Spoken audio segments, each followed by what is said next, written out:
ஜோதிடத்துல பாத்தீங்கன்னா மீன ராசிய உபய ராசி அப்படின்னு சொல்லி கூப்பிடுறோம். உபய ராசி அப்படின்னு சொல்றோம். உங்களுடைய ராசிநாதனே பார்த்தா குரு பகவான் தான். அப்போ அவர் எப்ப பயிற்சி ஆகிறார்? வருகின்ற ஜூன் 1ஆம் தேதி இரவு 1:50 மணிக்கு மிதுன ராசியில் இருந்தவர் கடகத்திற்கு 12 ஆண்டுகளுக்கு ஒரு முறை வரக்கூடிய உச்ச குருவாக அவர் பயிற்சி ஆகிறார். இப்ப பாத்தீங்கன்னா உங்கள் ராசி மீதே சனி பகவான் அமர்ந்து கொண்டிருக்கிறார். நல்லா ஆட்டம் போடுறார், நல்லா விளையாடுறார். பலருடைய இன்னல்களை என்னால் உணர முடிகின்றது.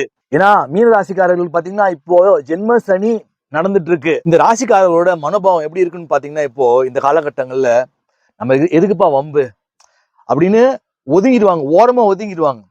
ஆனா இவங்களே பேசாம போனாலும் அந்த நம்மளை தேடி ஏற வருதுன்னு சொல்லுவாங்கல்ல, அது மாதிரி உங்களை தேடி நீங்கள் கற்பனை செய்து பார்க்க முடியாத சில சம்பவங்கள் உங்கள் வாழ்வில் நடைபெற்றிருக்கலாம். ஏன்னா உங்களுடைய ஜென்ம ராசியிலே சனி பகவான் அமர்ந்து கொண்டிருப்பதால் அது போன்ற நிகழ்வுகள் ஏற்படலாம். இப்போ பாத்தீங்கன்னா நீங்க எதை தொட்டாலும் பிரச்சனை, தடை, மனக்குழப்பம், வம்பு, தேவையில்லாத வம்பு வழக்கு, இப்படி போயிட்டு இருக்க உங்க வாழ்க்கையில ஒரு வெளிச்சத்தை, ஒரு 1000 வாட்ஸ் பல்பை போட்டா எப்படி இருக்கும்? அதுதான் உச்ச குருவானவர் செய்ய போகிறார். அதுவும் இல்லாம உங்களுடைய ராசிநாதன் மீதே உச்ச குருவின் 9ஆம் பார்வை விழுவதால் சகலவிதமான தோஷங்களையும் நிவர்த்தி செய்வார். அதே போல உங்களுடைய பாக்யஸ்தானத்தை உச்சகுரு தன்னுடைய 5ஆம் பார்வையால் பார்க்கிறார்.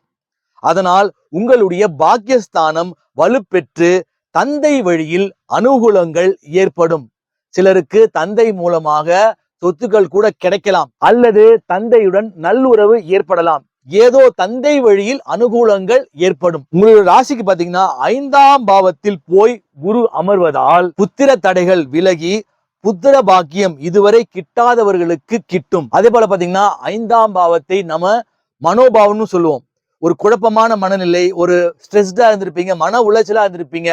அப்ப உச்ச குரு அங்க உட்கார்றாருன்னா அங்க உங்களுக்கு வெளிச்சம் போட்ட மாதிரி ஒரு கிளாரிட்டி கிடைச்சிடும். உங்க மைண்டுக்கு ஒரு கிளாரிட்டி கிடைக்கும். அதே போல பாத்தீங்கன்னா கணவன் மனைவி பிரிந்த உறவுகள், காதலர்கள் மறுபடியும் தொடர்பு ஏற்படுவதற்கான அனுகூலமான காலமாகவும் வருகின்ற குரு பயிற்சி அமையும். மீனராசி அப்படின்னா அது ஒரு கடல் ராசி. அதே போல கடகம் என்பதும் ஒரு நீர் ராசி.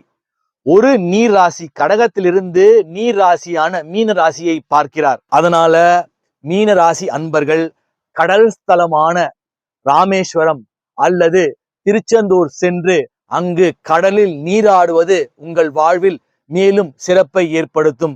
அதே போல திருச்செந்தூர் போய் கடல்ல நீராடி விட்டு முருகனை வழிபடுவதும் உங்கள் வாழ்வில் அனைத்து விதமான